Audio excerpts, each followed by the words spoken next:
SuperTalk Mississippi media production. This is Gerard Gibert, and thank you for listening to MidDays here on SuperTalk Mississippi. MidDays with Gerard Gibert is on the air. MidDays with Gerard Gibert is powered by C-Spire. Power your home or business with C-Spire Fiber. To learn more, visit supertalk.fm/C-Spire. C-Spire Fiber powers SuperTalk Mississippi.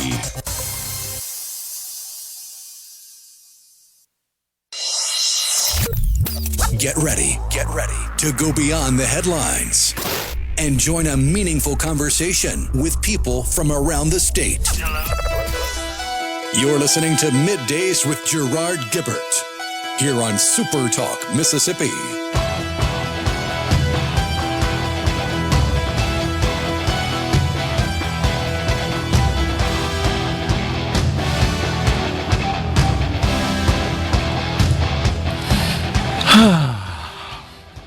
How you doing?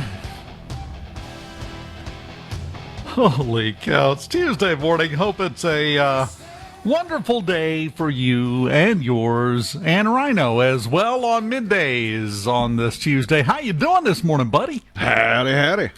How's life treating you? Oh, not too bad. I took an extended weekend, so this is my Monday kind of Tuesday.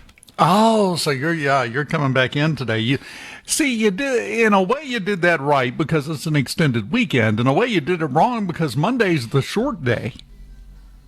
So, yeah, it's kind of give or take, but I think I would pick the long weekend myself. I don't blame you one bit.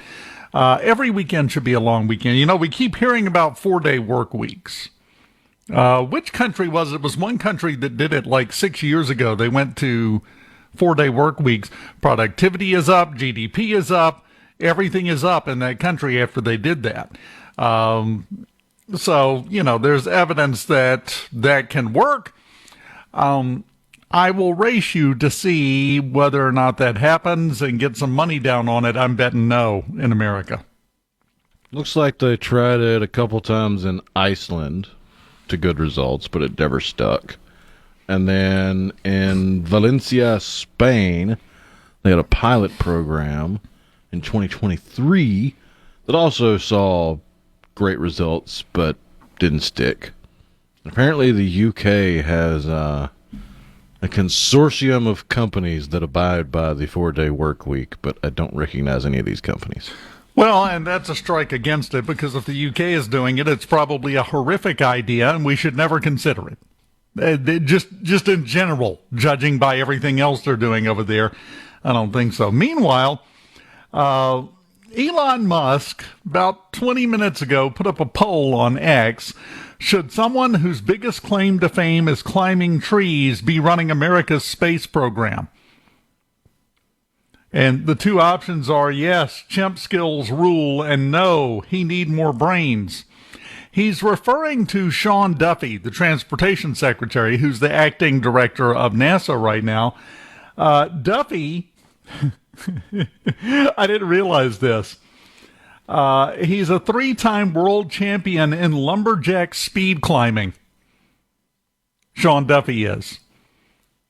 So Elon's question is someone whose biggest claim to fame climbing trees, the appropriate person to be in charge of the space program. Well, technically in both of them, you're going up. So I don't really see that it's a huge difference. It's just it's a difference in degree, not in skill. We'll go with that. A lot of stuff going on, a lot of stuff to talk about.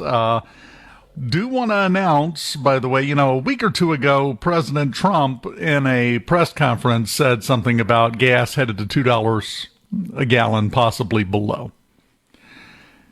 Evans, Colorado, according to Gas Buddy, yesterday, they had a station that had gas at $1.99 a gallon. Okay, can we spread that? That would be great. I would like, because I don't know what it is in Jackson. I haven't been up there in a week or two, but down here it's like $2.50, $2.60 a gallon. That's what we're paying here. It's a wider range, but it's in the same range, yeah. Yeah. So I'm just curious. We do this every so often. Want to do it again today over the course of the show. Text us in at the C Spire text line. What's the lowest gas price in your part of Mississippi? Let's take the temperature in the state of the gas prices and see what he's got his thinking face on. That always scares and excites me at the same time, right? I know when I look up and the eyebrows have gone down and they're meeting in the middle, something's happening there, but we'll... it's because on our schedule here for what's coming up in the next segment, I just read what was next to the words in studio, and I was going, wait a second. Yeah. We've got, this is a new one. This is a brand new one, but it made sense because we're going to be talking to the folks with the Southwest Community College Band. The studio here for SuperTalk Pike County, where I do middays from and mornings when I'm filling in, is located on the campus of Southwest Mississippi Community College. So they literally get to just walk over here and walk in. We're going to have to finagle a few things to make it happen, but that's okay. We can do it. We got the coolest story in the world from them. They are going to be entertaining guests at the White House for Christmas. They had a whole lot of schools and bands and things that applied to do this. They're going to be the ones from Summit, Mississippi, the Southwest Community College Stage Band. If you've never seen the Southwest Community College Stage Band, by the way, I'll put it like this. At one point back when I had some involvement with it, and a good buddy of mine was the band director here, Shelton Whittington. He used to call out and he used to ask who had come from the farthest away to see the stage band show every Christmas. He got over 40 states that they traveled from to come here specifically to see the Southwest Mississippi Community College Christmas Stage Band show. They actually also do another one in the spring, but it's a big deal. It's a production number, too. They started working on it way back at the beginning of the year, and they're going to take that show on the road to Washington, D.C. now. So really cool. We're going to talk to them in just a minute. Joe Raymond and Lorin Lewis are coming in. Yeah, I probably should have shot you a text. Read the entire show rundown today. All the words. Those two that say in Summit in parentheses can kind of sneak by. You're probably sitting there going, well, nobody's here yet. Why is... Yeah, I was sitting there going, okay, well, if they're not here, I guess we'll have to bump them. Then I read it, and I was like, hang on. That's a whole different technical question to be answered. Yes. It's a whole different thing, which from a technical standpoint, we're literally in the next segment about to make this up as we go, because I have no idea how it's going to work. Everybody's going to microphone, and we'll figure out the rest from there. I should have got coffee instead of lemonade. I think try to get them all over here, and we'll just all snuggle up like we're telling campfire stories, so we can all be on the camera. Scoot back some and rearrange some things with the backdrop back here. Put up the super tall Pike County one because, represent. Do what you got. Hey, it's a Pike County story, and we're very proud of it. A lot of other stuff to talk about that I want to get into. We're going to touch on the protests over the weekend. Oh, excuse me. Sorry. The protests over the weekend. It was National Day Out for Retirement Homes. But we're going to talk about all of that. We're going to get into the whole thing, including the financials and some interesting angles that were put on this by the Democratic Party outside of America. Did you know they tried to do this outside of America, too? Dummies. Just functionally dummies. What you going to do? Roblox is getting sued by the state of Florida. And I want to get into later in the show, I have seen one of the latest talking points about AI data centers. We got the big one coming here in Mississippi. And the latest scare tactic to make sure everybody knows this is a horrible thing. It's awful. It's going to kill us all. That's everything, in case you haven't noticed. The one they've come up with for this is that data centers are destroying water. Now, if you have even the most basic understanding of chemistry, you know that's not a thing. It doesn't work that way. Never has, never will. We're going to get into that and explain exactly what they mean by that and why it is one of the stupidest talking points I've seen in a while. Sorry, not buying it. Even has some stats from other places with these things that prove that they're just making stuff up. But at some point, well, no. I'm sorry, Rhino. I almost let my optimism show through again. The cynicism usually keeps it thoroughly tamped down, but I almost said, sooner or later, we have to reach peak stupidity and stop doing things like this. That's the sad part, is we're nowhere near it seems. No. We keep doubling down. We thought we'd reach the peak of Everest when it comes to the peak of stupidity. And then we look up, and there's this other mountain that's just way bigger. We're like, whoa, we're not even close. Yeah, we have scaled most of one of the foothills of stupidity at this point. When we come back, Joe Raymond, Lorin Lewis, join us. I don't know how this is going to work out physically. We're going to find out next here on Middays in the Element Wealth Studios. Keep it here.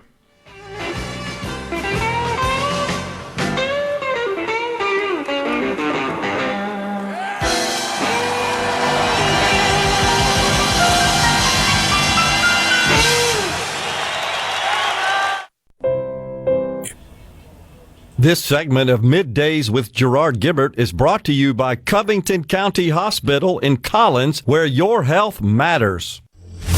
You're listening to Middays with Gerard here on SuperTalk, Mississippi.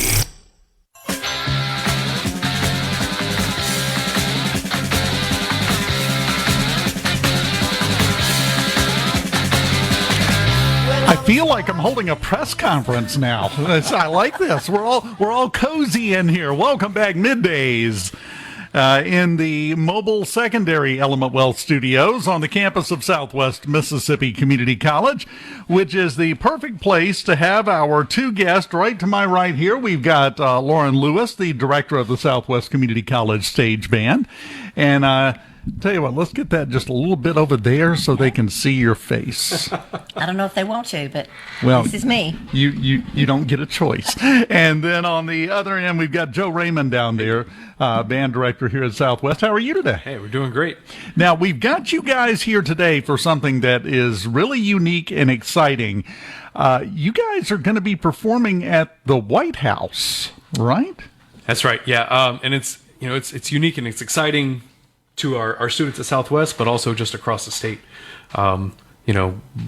We have a group of 22 students, 10 musicians, 10 vocalists, a couple extras hanging out in there, doing a few things that are, going to get to go sit in the East Room of the White House and perform and make music and spread that sound of Southwest that we love here.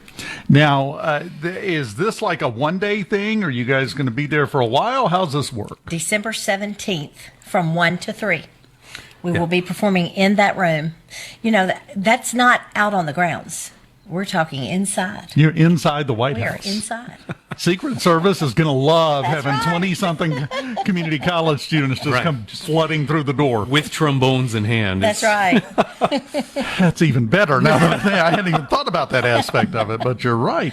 How did this come about? How did we wind up with the Southwest Stage Band headed to the White House? You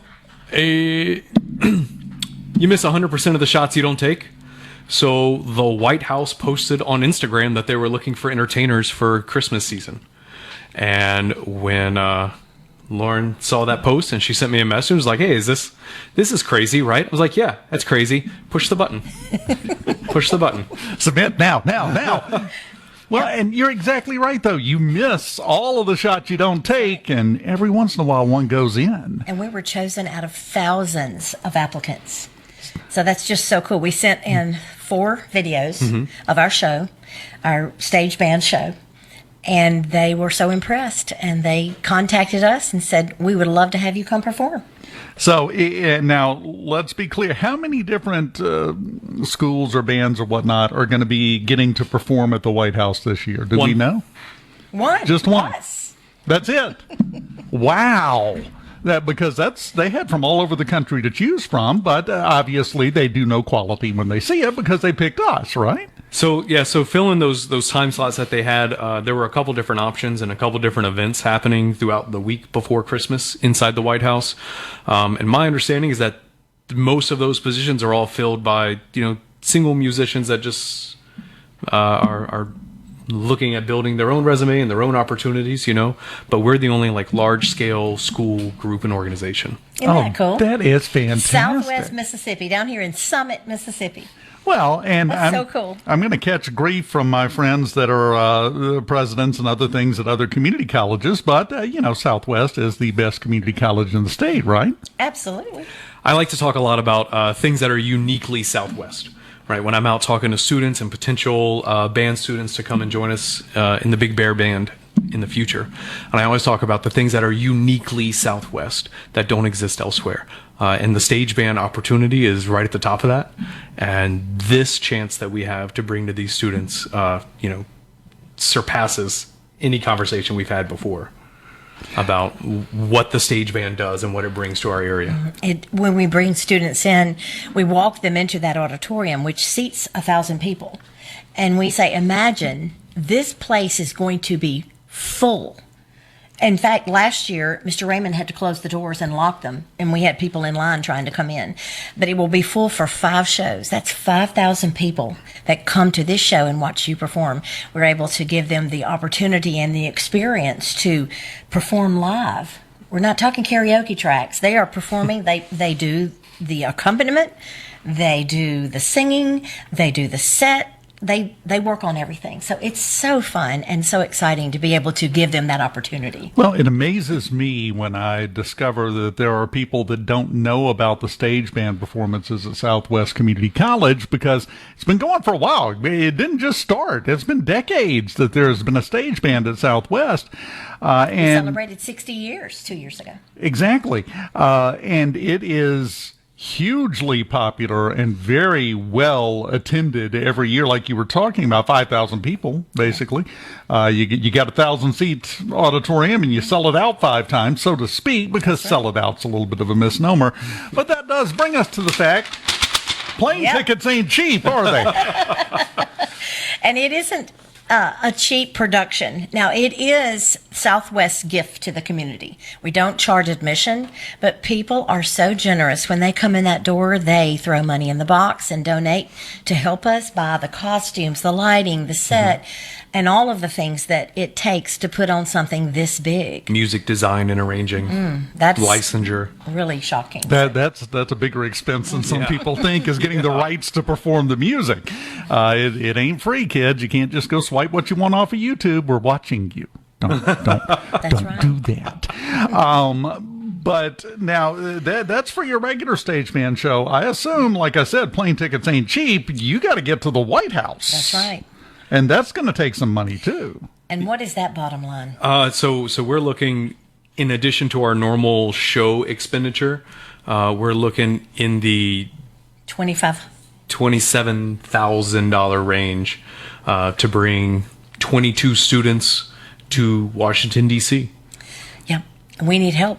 That's actually that's not a bad price. You guys are doing bargain flying. I mean, that's not a bad price. It's a good price on the flights, hotels. We're gonna do 3 days there. So they'll have a day on either end of the performance, either side of the performance, to enjoy DC and take in some history and some sights, and weather that will be a little bit chillier than Southwest Mississippi the week before Christmas. That may be the understatement of the entire show. Got that out of the way right up front. That's great. Now, if people want to help you guys out, because we're talking to the whole state, if somebody wants to help you out in funding this, because again, only band in America that is headed to play at the White House for Christmas.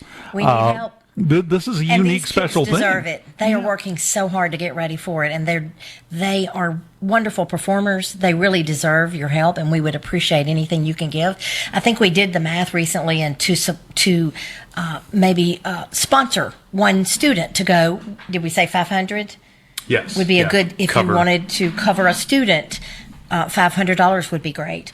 But of course, we will take any donation to help us get there, to let these young people have that opportunity inside the White House. Yeah, They'll never forget it. The easiest way to donate is to go to smcc.edu.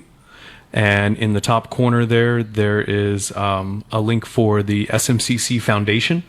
And there you can make a tax-deductible donation to the SMCC Foundation. And there's a drop-down menu. You click Fine Arts, or in the notes, you just type in DC or StageBand, or, hey, I heard Joe and Lorin on the radio, and it'll get to the right spot.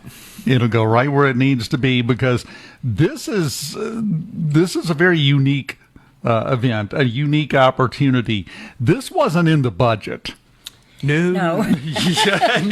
No.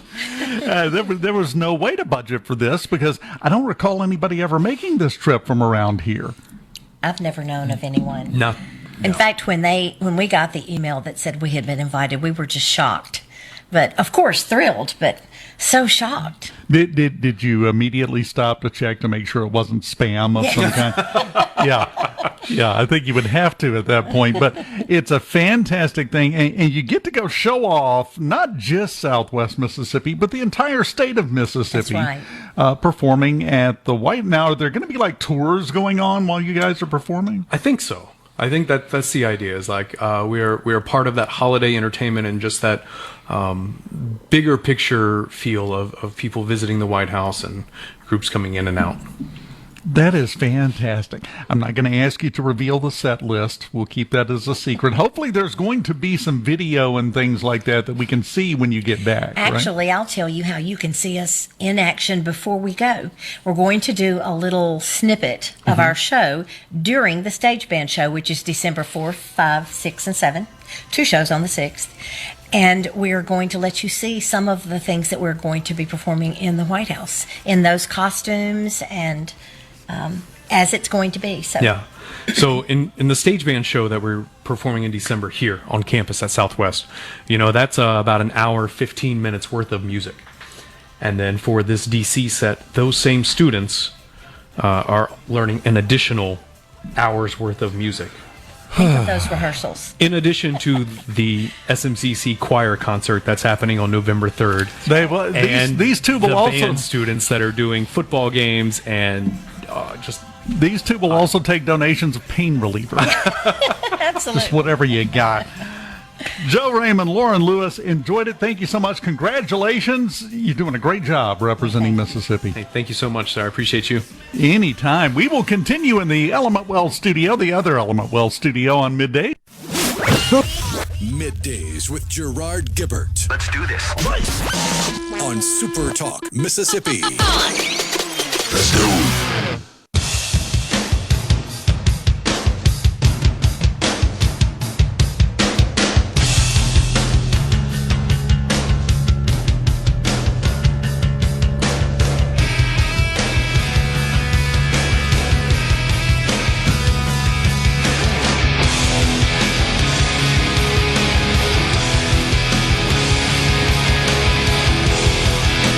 Welcome back. Welcome back, Super Talk, Mississippi.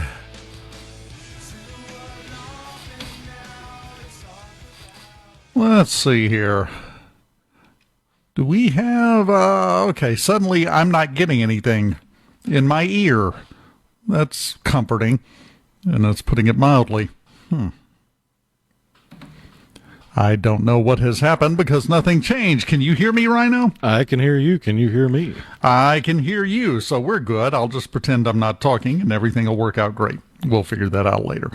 Found out, by the way, during the break there, what that poll from Elon Musk was about Sean Duffy.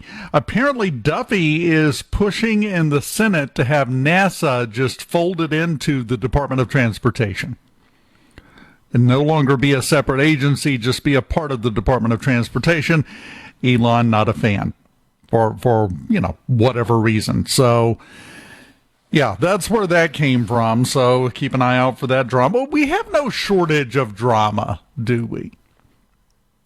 Now, here's the thing, though. We keep trying to cast things in the worst possible light on both sides, but particularly on the left.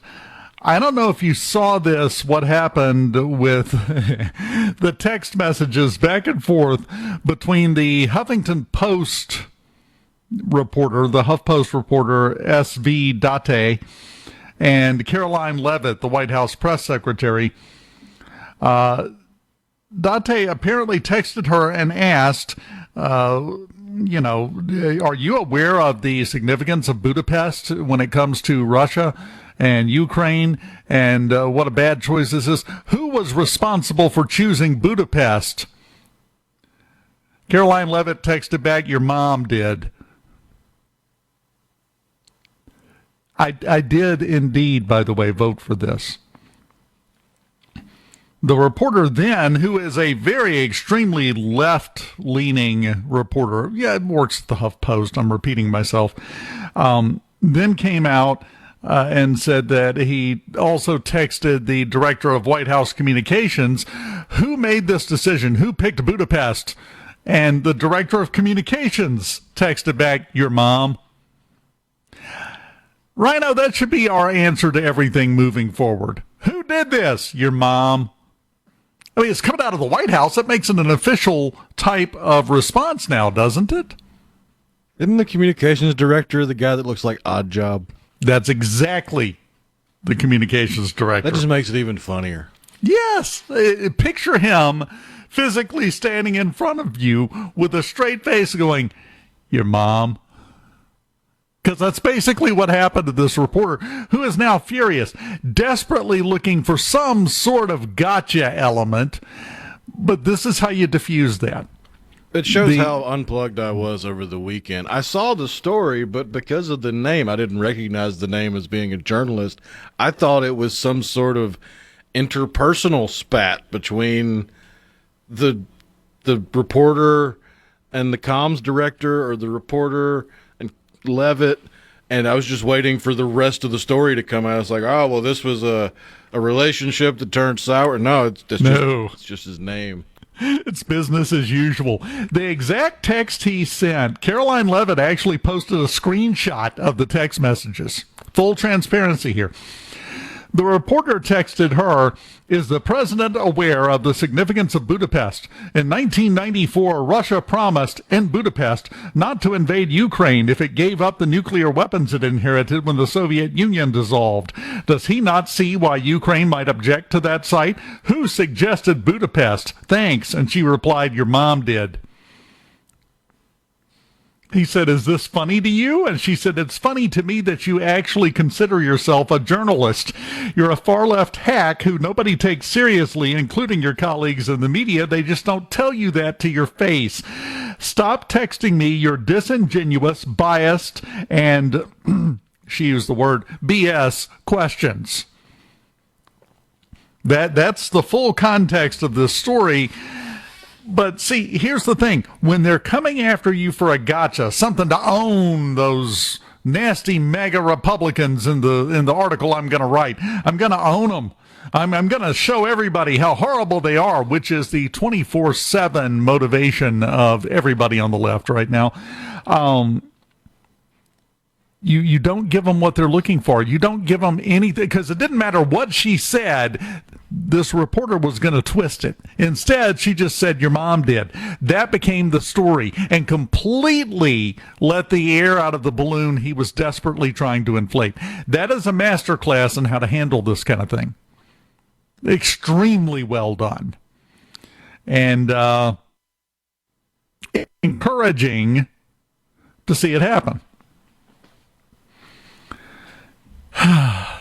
That was like the whole thing with Trump texting out the AI-generated video that somebody else had made. He just truthed it. He put it on Truth Social, of Trump flying an airplane and dumping enormous loads of poop on a No Kings protest with Harry Sisson, the liberal.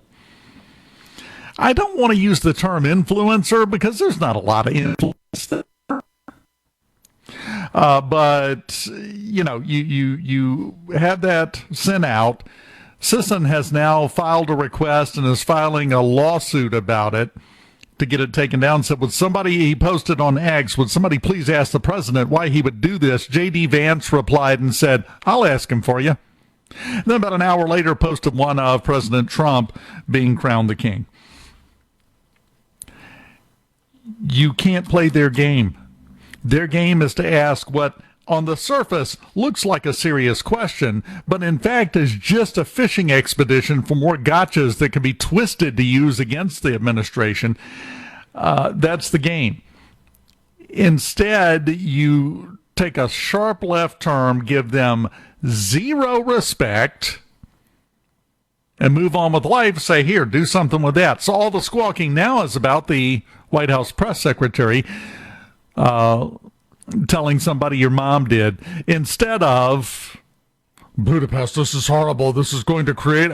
They did not get the narrative they wanted, and it deflated that narrative. It really is awe-inspiring to watch this play out in the White House across the board. The game playing is done, and the extreme left is being treated as what they are, which is, at this point, a joke. I'm sorry. They're just a joke. That's the way you deal with it. You don't get mad. You don't scream back. You don't get into a shouting match. You don't try to reason with them. You don't try to use logic to prove your point. You just say, your mom. And all of a sudden, it's no longer a problem. That's the way you have to deal with this kind of thing. To me, anyway.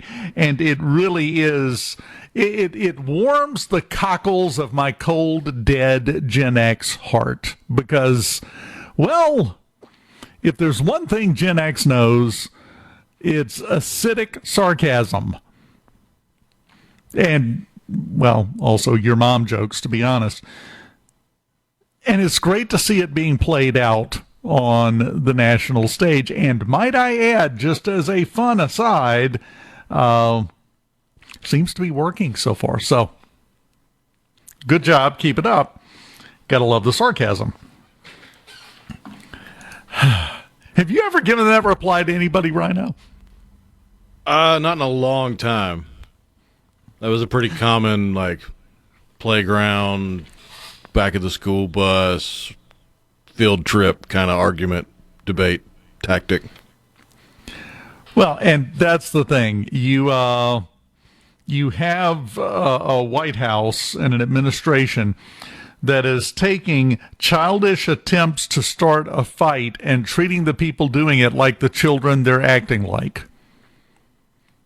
It's much more fitting than you think. Your mom sounds like something you'd hear on a fourth grade playground.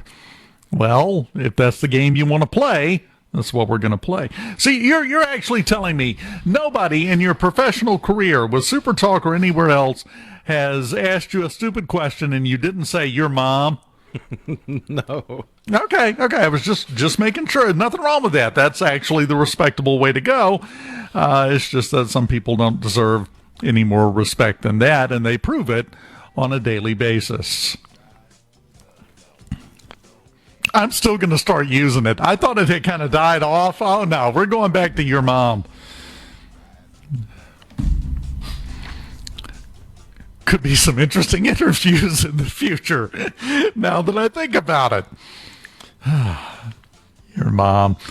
Mention the No Kings protests. Let's talk about that very briefly in just a few moments. And I want to get an update. What's the lowest gas you've got in your area? Hit us on the C Spire text line. I'm trying to see where we're bottoming out gas-wise in the state of Mississippi. What have you seen with your own eyes on the gas station sign? Let us know. We're collecting data. It's scientific if we say it is. We continue in the Element Wealth Studios on Middays right after this. Well, we ran a couple of... Middays with Gerard Gibert. It is on. On SuperTalk, Mississippi. I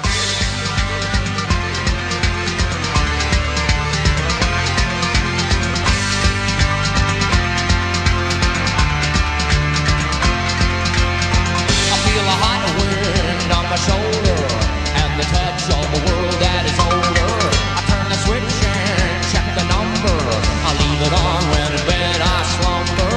I hear the rhythm. Welcome back, SuperTalk Mississippi, middays in the Element Wealth Studios. Dave Hughes in on this Tuesday. Warner Brothers is for sale.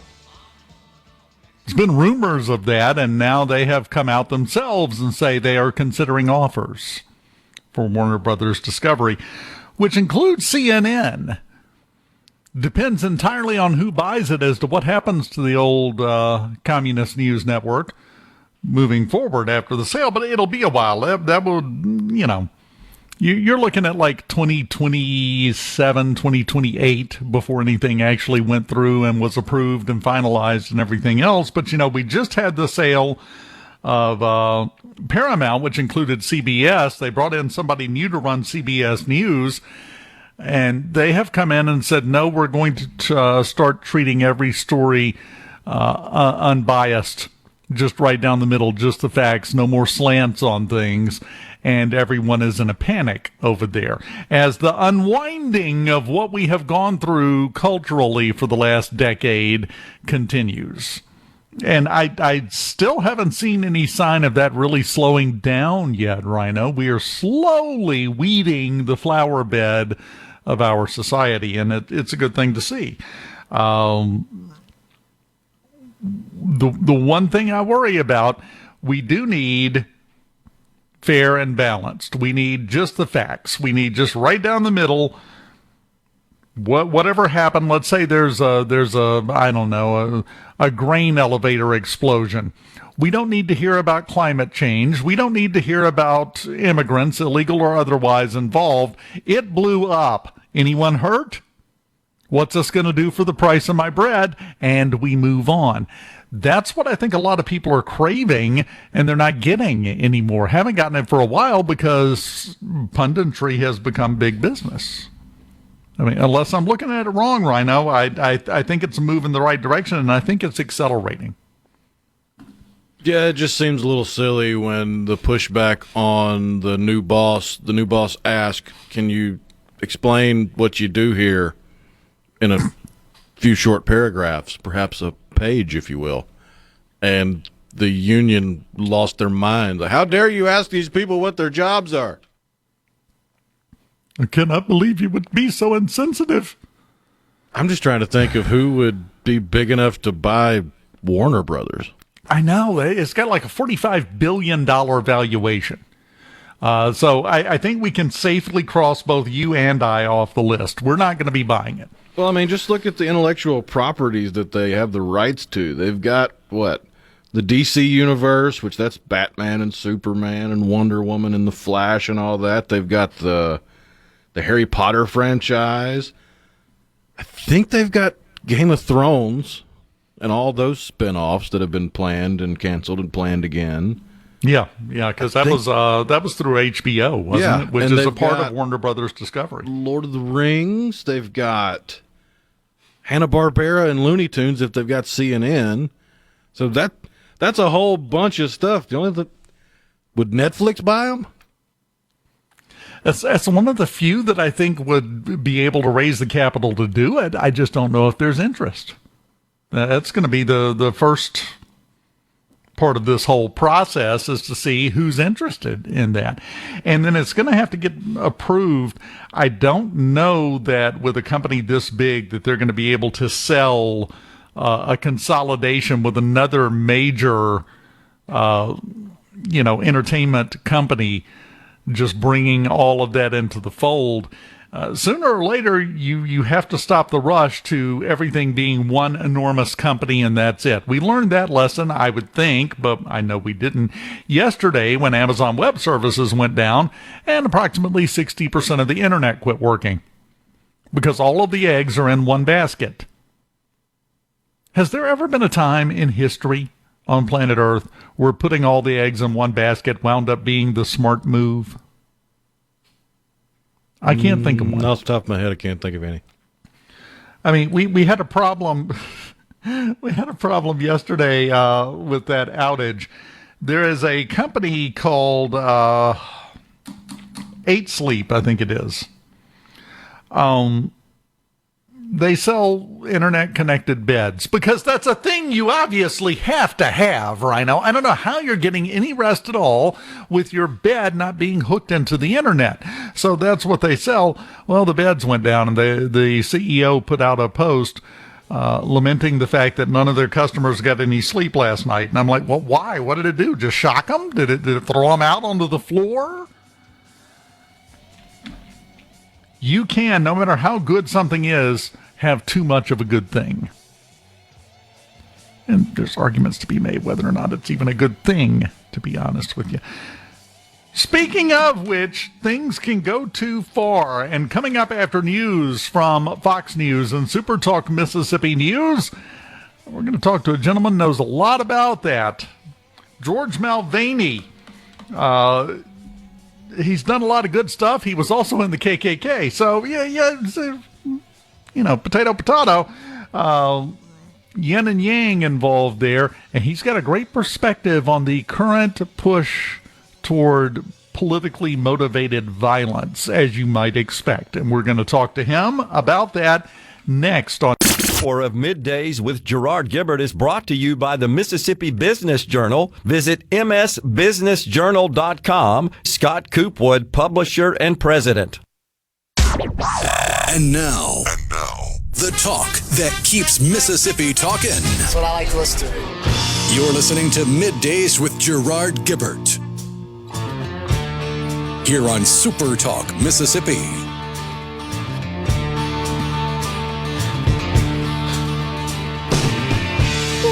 Here again, oh Lord, haven't been home in a year or more.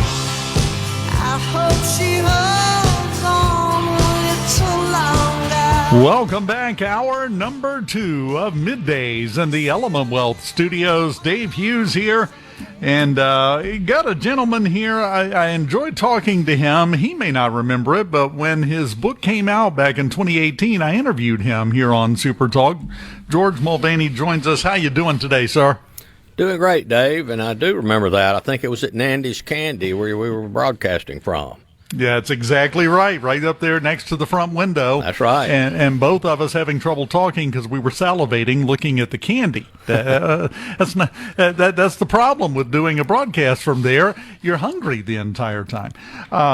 Still have a copy of your book at home, Cups Up. Because I tell people this every so often when it comes up, I'll get asked, so what's the most interesting person you've interviewed? And you're on the list every time because you have a story and a half, my friend. Just give the 60-second elevator pitch capsule summary of your story. Well, the title of the book is Cups Up, and then the subtitle, how I got to think back, organized a clavern, plotted a coup, survived prison, graduated college, fought polluters, and started a business. So the title tells a lot, and that was University Press of Mississippi came up with that subtitle.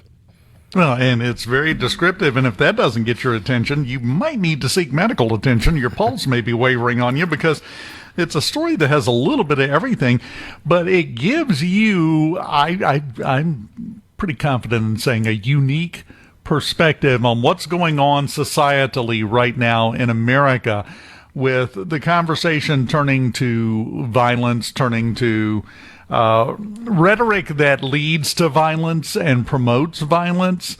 And your take on whether or not, I know the answer to this question, whether or not that's a good idea, whether or not that's going to lead to anywhere good.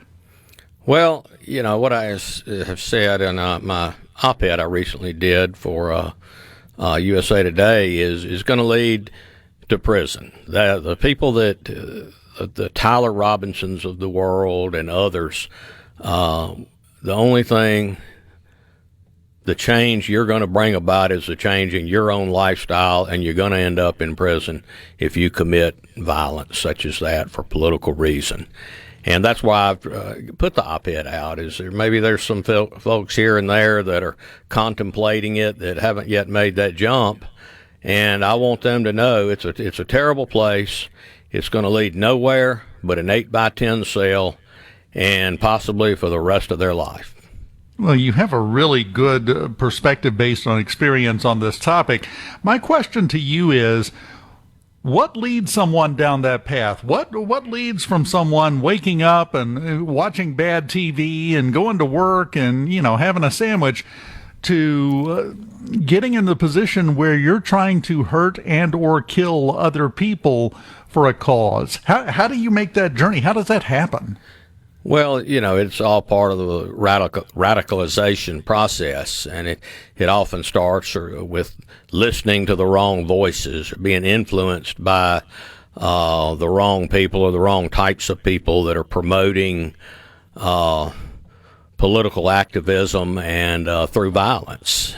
And that's a case that we're beginning to see more and more of on both the right and the left. And I think it's a pattern that seems to be increasing. When you see someone like Charlie Kirk getting assassinated, and then you had the House member in Minnesota where she was killed in her home. It's a bad path that we're going down right now, and it's not isolated to one side or the other. It's right and left.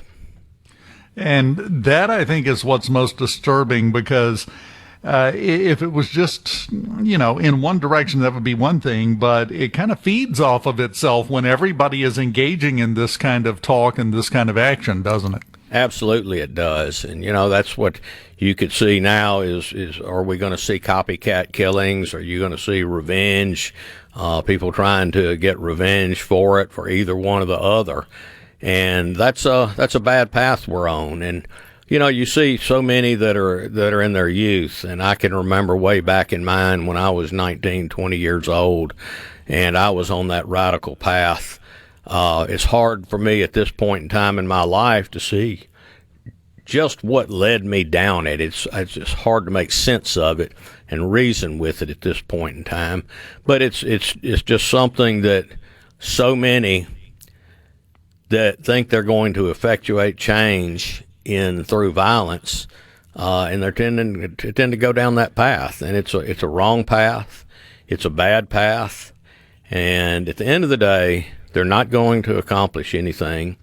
They're going to ruin their life, their family's lives. You have to think about that on both sides of the one. If they commit acts of violence, there's the victim's family, their own family, and the Tyler Robinsons of the world are just he's gonna rot away in prison. He'll never see daylight again.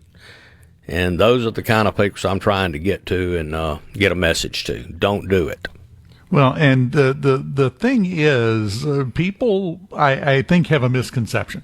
They think that, going back to what I said a minute ago, you just wake up one day and that's who you are. It's a series of baby steps that sometimes you don't even realize you're headed down that path until you reach the end, right? Yeah, it's a transformation that occurs over time. I went through the transformation once, becoming radicalized, and then I moved out of that, and that took time too. You don't just wake up one day. I didn't just one day all of a sudden become a member of the Ku Klux Klan, and then likewise, one day I did not repudiate that. It just took time and a lot of hard work on my part. I think the harder part was moving the transformation away from that lifestyle and from those people. Well, especially in your case, because, and I remember this from your book, you made it pretty high up in the Ku Klux Klan, didn't you? Well, I formed a chapter, a clavering aboard a Navy ship. I don't know if that was really high up, but it was aboard the USS Concord, and that would have been in 1978, and was discharged from the Navy about a year and a half later as a result of that. And you rubbed elbows with some pretty influential people in that movement, though, didn't you? Yeah, after that, I knew pretty well. I knew Sam Bowers. I knew Byron D. LeBeckwith, or we called him D-Lay, and others. But those were some pretty rough characters from the Klan of the 60s. I knew Sam Bowers quite well. Well, the old proverb, the journey of 1,000 miles begins with a single step, applies to this. And the problem is when you get there, you're tired. It takes longer to walk back, which is kind of what you were saying there. But taking little innocuous steps and you think it's no big deal, this is just, the way things are supposed to be. I'm supposed to, make sure everybody knows what I think and they agree with it or else. And then you wind up in federal prison like you did. Yeah, obviously it's not a good place to be, and I served time in 5 different prisons, and the worst of which was the maximum security joint at the U.S. Penitentiary in Atlanta. And I had a real transformation there. I spent a lot of time in lockdown in the hole and in solitary, and had a lot of time to self-analyze and see what what I had done wrong in life to end up in prison. I had months of laying in a cell with nothing to do but stare at the walls and get out twice a week for 30 minutes to take a shower. So you have a lot of time to think what led me there. And obviously it was the people I was associating with. It was a bad crowd, and I knew then that I was going to have to change the crowd I was running with, the people I was associating with, the people I was listening to, the people who had influence on me. I needed to get away from that crowd, or I was going to spend the rest of my life in prison. I would have gotten out eventually and done, if I'd gone back to hanging with that crowd, I would have ended up back there. So I made an effort at that point in time in Atlanta. I really made a decision to move on and with my life in a better way, and that's what we need to try and get to some of our youth now that's becoming radicalized, where they realize the path they're on is a bad path and they're going to end up in prison. Can you hang around through the break? Absolutely. George Malvaney got a great perspective on, basically all of this that's going on right now. We'll continue to pick his brain when we return in the Element Wealth Studios on Middays right after this. Keep it here.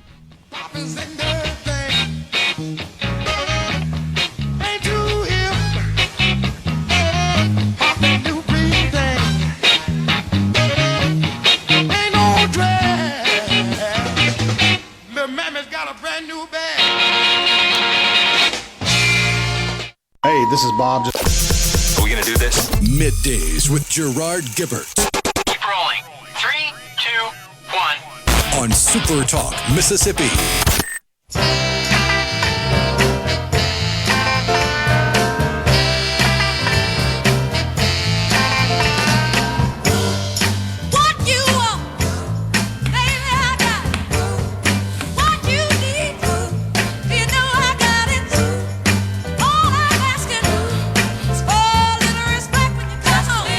Welcome back. Super Talk Mississippi Middays in the Element Wealth Studios. Dave Hughes here, George Malvaney with us. And right before the break, you were talking about your toughest stint in prison and that you really started to sort some things out while you were in solitary. Do you think you would have made that same journey back if you hadn't been forced to not have those outside influences and voices coming at you continuously? Well, I'd like to think I would, but I think it would have been a much longer process to move away from those radicalized beliefs and thoughts that I was having. What prison is almost, it just jump started me to moving toward a better path. I mean, it was not a place I wanted to be, and I'd made a conscious decision that when I got out, I was not coming back, and so I think, yes, I think it could have happened with age. When I say with age comes wisdom. But I think I moved away relatively quickly. And it took a while. It took years, even after prison, to really break those bonds and move on. It was a long-term transformation. But it did start in prison. And, I met a lot of all sorts of people in prison. You end up becoming friends with people you absolutely despised before you went. I was hanging out and playing cards with murderers, bank robbers, armored car robbers, kidnappers, and so forth. I can remember sitting there one night. I was playing a game of hearts. A group of us were playing with a guy that had killed an entire family, including a toddler. And I thought at that time, I said, what am I doing hanging out, sitting here playing cards with somebody that is just a horrible human being that would kill a family, including a toddler? And that was a moment in time for me that says, I need to get away from this environment. You need to get away from people that are bad people. And you need to associate with better people. Of course, in prison, it's a relative term. I mean, everybody's in there for something bad. But I did tend to, I made friends with some of them was a pretty rough bunch. And but after prison, when I was released, I cut ties with almost all of them. There's only two to this day that I have remained friends with. One of them was in prison for bank robbery, and he's now a medical doctor and has had a very successful career. But getting back to that, I think I would have made that path away from the radicalized beliefs, but it would have been a much longer and more difficult journey. Well, and the reason why I ask is, in this era, you didn't have social media to influence you back in the 70s. It was all personal interaction. Whereas now it is easy as it can be for people to become radicalized by listening to the wrong people. And sometimes we just kind of need to put ourselves in solitary, if you will, turn that off for a while and quit listening to all these people encouraging you to have these feelings and act out these feelings, right? Yeah, absolutely. Social media has certainly changed the scope of these extremists. They're on both sides. They're reaching out. They're looking for followers. They're trying to get more people to follow in their footsteps and do things. And many of these, it's a terrible message that they're sending when you start preaching violence, or and sometimes it's done subtly. It may not be. It may be done somewhat overtly at times, and then sometimes it's a very subtle message that they're putting out, pushing violence, and trying to break those bonds with those people. I'm not going to sit here today and think I'm going to, or when I've done some op-eds, that I'm going to change anyone's beliefs. And that's not what I'm trying to do. You are what you are, and I'm not foolish enough to think I'm going to have that kind of influence on someone. What I'm trying to say, what I think you do, is you better realize the path you're on. You commit violence, and you are going to prison. That's where you're going to end up. You better think about that if you're 18, 19, 20, 21, or however old you are. It doesn't matter. You're going to end up in prison, and it is a terrible place to be. And it's not just the conditions of prison. There's a feeling you get when you lose your freedom. It is like that when you're absolutely just locked away and you have no control over your life. There's no way to describe how bad that feeling is. And don't do it. If you're thinking about committing acts of violence, don't do it. You are going to go to prison. Well, and the other thing that I love about your story, because it is a story of redemption. After you got out of school, you went on, you graduated, you added executive, you added environmental protectionist to your resume. You've done some really good things with your life. And I think you are one of the poster children for it's never too late. You've never messed up so badly that you can't turn things around, right? Yeah, that's correct. If you look at my resume, I'm a former Klansman. Let me go back up more than that. I'm a high school dropout. I'm a former Klansman. I was discharged from the Navy for forming a Klan unit on board a ship. I'm an ex-con, ex-felon. When you put all those things in, that's often hard to come. There's a lot of stigma, social stigma that comes with those. With all of those, or each of those. And it took a lot of hard work to get away from that. Now, I had my felony conviction set aside because I was sentenced. I was only 20 years old when this went down, but I had it set aside under the provisions of the Federal Youth Corrections Act. So that gave me a big advantage, not having the felony conviction. I was arrested in April of '81, and I had it set aside in April of '87. But it's to get through those things, it's possible, and it takes determination. It takes hard work, and above all, you just got to get away from associating with bad folks. That's a big part of it. Well, and that's the thing. It doesn't matter where you think you're at. It doesn't matter who it is that's influencing you negatively. And sometimes what makes that so difficult now is some of those bad influences, they're close friends, they're family members, they're in-laws, they're spouses. This isn't just random strangers out there. At the very least, you have to stop listening to them and letting them influence you to go down a path that you don't need to go down. I'm not going to sit here and say, everybody, stop talking to your family. That's not the point of this. The point is you have to recognize those people that not necessarily because they think they're doing something bad, they don't. But they're trying to influence you to think like them, and that might not be where you want to be. Is that a fair statement? Yeah, you can't choose, the old saying goes, you can't choose your family. You can't choose family, but you can choose your friends. And you need to choose friends that are not promoting violence. People that are not, you need friends that have a positive impact on you and the world around them. Those are the kind of people you want to associate with, and it's hard to get away if it's family members, and often it is family members. I didn't have any in my family that were promoting that, but I knew many people that did, and you got to learn to tune them out, push them away, and move in a different path. Because you're going to, where it leads you, you listen to them, you got some bad times coming. Your op-ed in USA Today was fantastic, published back on October 6th, I think it was.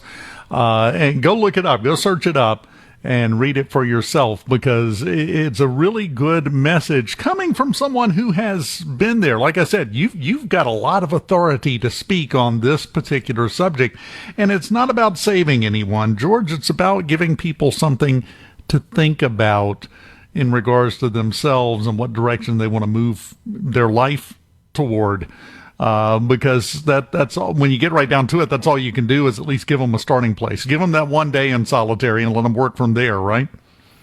Yeah, probably more than one day. Give them a few months like I had. That'll change a lot of things and a lot of thought patterns too. But that's what we need these days, I'm afraid. George Malvaney, always enjoy talking to you. You're a fascinating person to me, and I just want to say, if no one has said this to you in a while, I just want to say, good job. You are a shining example of what can be done when you put your mind to it. You did a good job. You're a good man. Good job. Thank you, Dave. Thank you. I appreciate the opportunity to come on the show. Anytime. Go look up his book, Cups Up. It's available wherever fine books are sold, and occasionally where bad books are sold. They just messed up and ordered his too. They've got it there. Go get you one and read it, because it is a fascinating story. You will enjoy it. George, take care of yourself, and we'll talk to you again soon. Thank you, Dave. We will continue on Middays in the Element Wealth Studios right after this. Keep it here. Middays with Gerard Gibert. What? This is so awesome. On SuperTalk, Mississippi.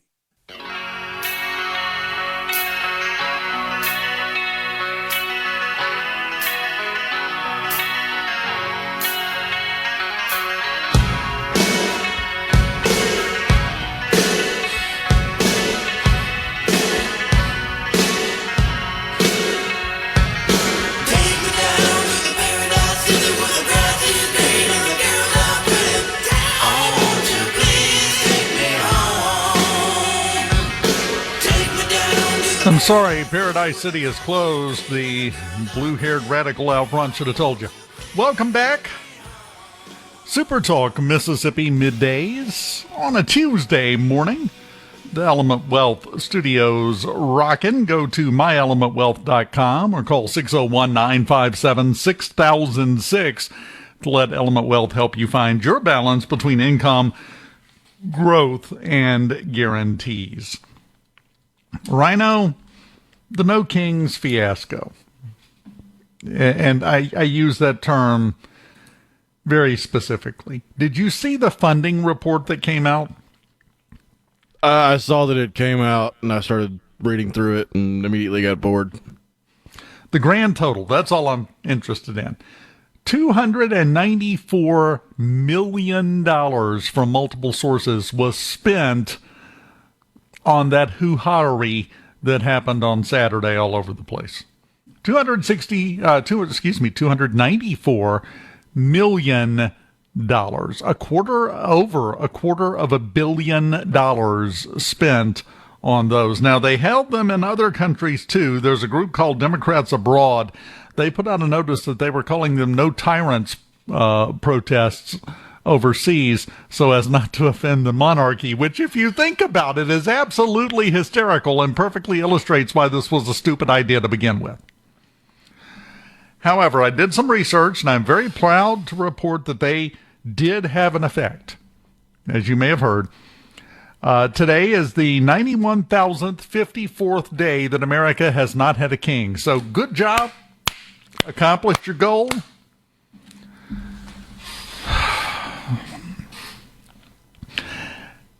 Is there any way at this point to fix the Democratic problem with branding, with messaging? I don't think there is, Rhino. They just don't get it anymore.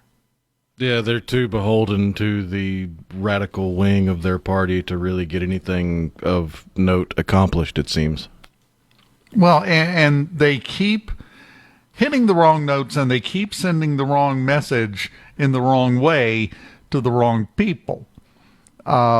I'm sorry, we found out in November the people you're appealing to are not a majority of the people in America. So I'm not sure how you expect to win. You're not doing anything to win people over to your point of view, because your point of view, as you present it, is absolutely ridiculous. It's verifiably stupid. And you wonder why nobody's beaten a path to your door. Well, nobody wants to be associated with that, except for the ones that are already bought in. It goes back to what George was talking about earlier. You get sucked into that by the people around you, and before you know it, you look up, and that's all you know is that. And it's a brilliant idea, obviously. It's best exemplified by the fact, you and I have talked about this before. We have a generation of people that, they've got a lot of time on their hands and remember their glory days from the 60s when they were out protesting and feel like they made a difference. Because I don't know if you saw the videos all over the country. The protests were almost completely white and almost completely white-haired. I saw one picture, a woman with 2 or 3 other women, all of them with snow white hair, one of them sitting in her wheelchair. She looked probably in her 80s, if I had to guess, holding a sign that said, I'm not even joking, we won't stand for this any longer. The lady in the wheelchair was holding that sign.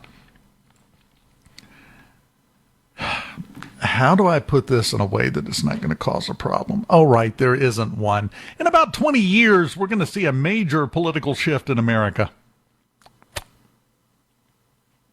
About 20 years at the most. It'll be gradual. It'll be like boiling a frog. You just slowly turn the temperature up. Instead, in this case, we're turning the temperature down. That's my prediction. What do you think, Rhino? I'm going to drag you off into the trouble with me. I do believe that there is a bit of a problem with the left and their messaging, because their messaging for the longest time now, has been saying that it is immoral to bring a life into this world. So it's not like they are really propagating new leftists, and political beliefs are in large part heritable from those you are around the most, and generally that's your family. And as a result, if the most radical of the left don't have kids, well, they've got nobody to impart that on, and nobody else will listen to them as they screech outside of the local Chuck E. Cheese, and you wind up with less. So, yeah, I think... That's why you don't see drag queens reading to the elderly at nursing homes or to veterans groups. No, it's almost exclusively children. Yeah, well, we're not going to have our own children, so we need to take yours. That's kind of been the theme for a while, hasn't it? I mean, that's not new. And I think we may have stumbled on one of the big reasons why. Because, well, you're not making your own. You got to do something. And that's what you've got to do. Have you seen... It's a side comment. Have you seen former White House Press Secretary Karine Jean-Pierre making the media circuit to promote her new book called Binder, which is a stupid name for a book to begin with? But have you seen her hair? No. Oh, my goodness, go look it up. What has she done? You know, she always had the super tight, curled, poofy do. That's gone. That's completely gone. She looks like a stock clerk now. I'm not a fan of the hair. I mean, you know, you do you. But we also no longer live in a world where we have to tell everyone they look beautiful just like they are. No, sometimes you're just ugly. Sometimes you've just made a poor choice. And in that case, in my opinion only, it's a poor choice. But she's making the circuit.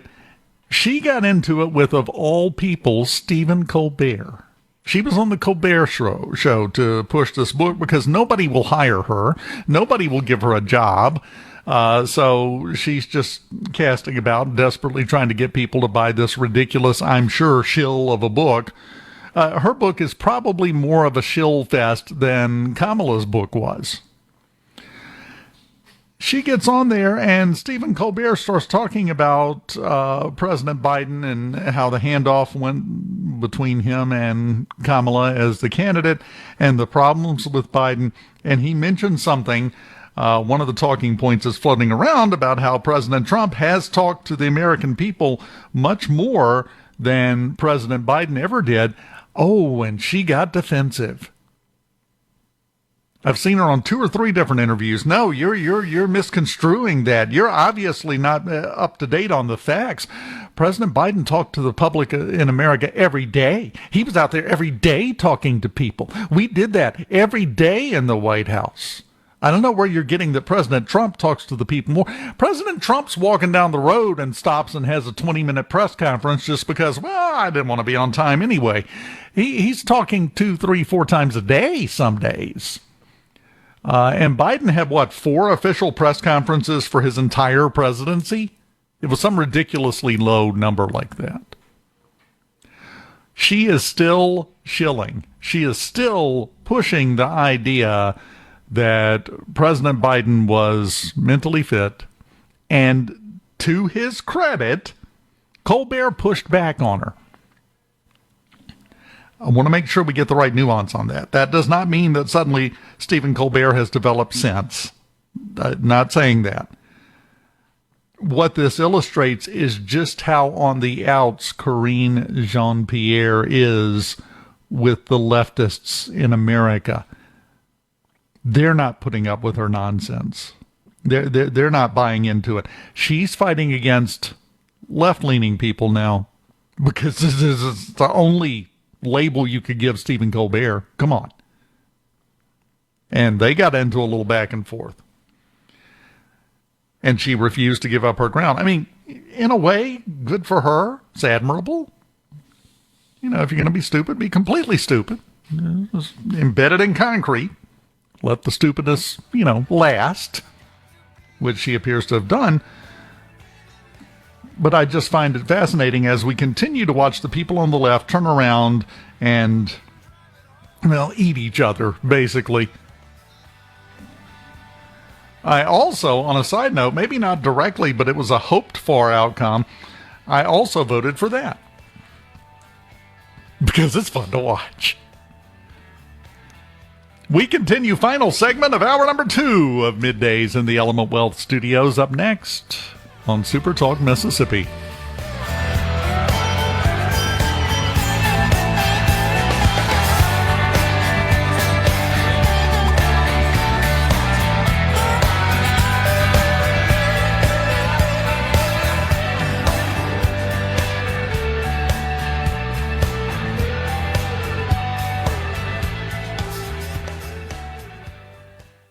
Up of Mississippi. Attention, adoring fans! It's time for Middays with Gerard Gibert on SuperTalk Mississippi.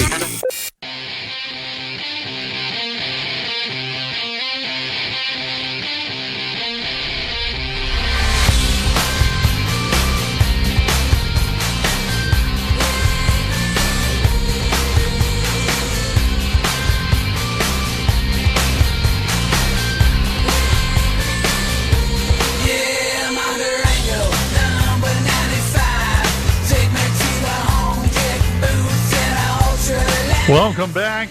TMZ reported this morning that President Trump was considering commuting the sentence of Sean P. Diddy Combs. Now, the White House has come back and said, what? No, it's not being talked about. We are very much in the era of throw it against the wall and see what sticks. That has become more and more obvious as days go by. Hasn't that been TMZ's MO for as long as TMZ's been TMZ? Yes, but somehow, and this is what I find fascinating, somehow they have managed to develop this reputation of being a reputable source somehow. Sometimes they have things that turn out to be true. Sometimes like this, it's just stuff they throw against the wall to see what sticks. Let's see if they'll buy this one. This will be a good one. But still, somehow they have risen above that, and people still pay attention to them. Which just goes to show you can make a mistake, you can mess up, and still move forward, which is what the left doesn't get at all. They try to attack President Trump on every single little thing they view as being wrong, a wrong attitude, a wrong statement, a wrong move, thinking that's going to bring him down, that's going to own him, that's going to bring an end to all of this. Nothing works that way, and TMZ is a poster child for that. Because, I'm sorry, some of the nonsense they've put out over the years that turned out to not even just not be true, but not even be close to the truth, and yet they're still going, and people still pay attention to them, and they're still making money. Well, you're not defined by your mess-ups. Well, you got to be fair. There are still some people out there that believe Bat Boy is real. Yes. Yes. Deep in their heart, they are well aware that somewhere in a cave in Moldavia or wherever the heck Bat Boy was supposed to be located at, that he is still there and has never grown up. He's Bat Peter Pan Boy in their mind. When you consider that Bad Boy first became a thing in the early 80s, yeah, he'd be like 50 by now. Bat middle-aged dude. I'm not sure that carries the same cachet. Seeing reports online, has anybody texted in about gas prices that they've seen? Oh, yeah. The lowest number I've seen was from the 601. They said they paid $2.21 at Sam's in Pearl. Nice. Not bad at all. $2.21, we'll take it. I would love to see that leading number be a 1 again. And we're kind of moving in that direction.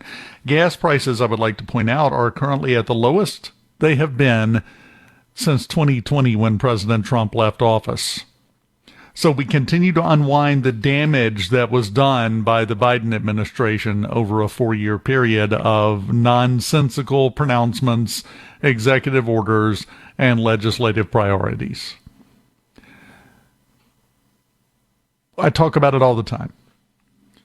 The Republicans go by results. That's what they judge things by. What happens? What do we get accomplished? What do we do? The left judges by process. Well, I don't care if it happens. We just got to make sure we try the right way. Yeah, I'm not picking you for my kickball team if that's your attitude. Sorry, I want to win. You have to judge by results, not by process.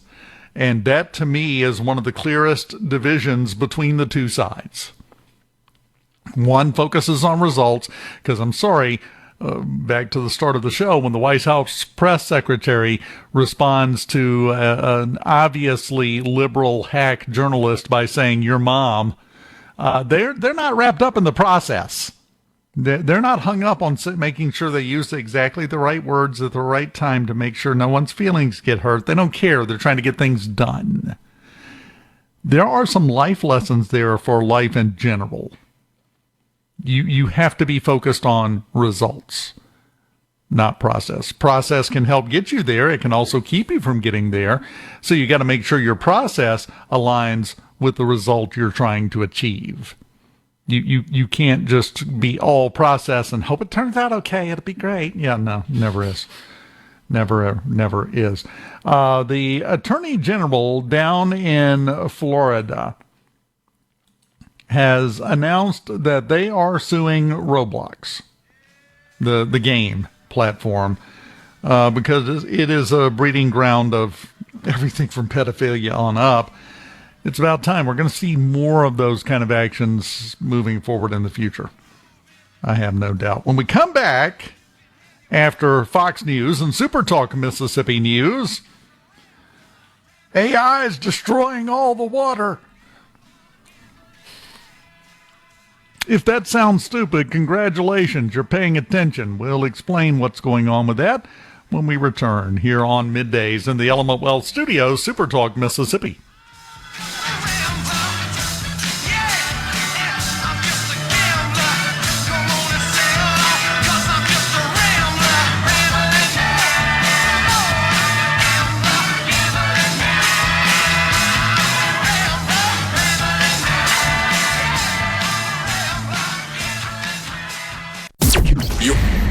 Welcome to the show that challenges you to think deeply, and look beyond political posturing.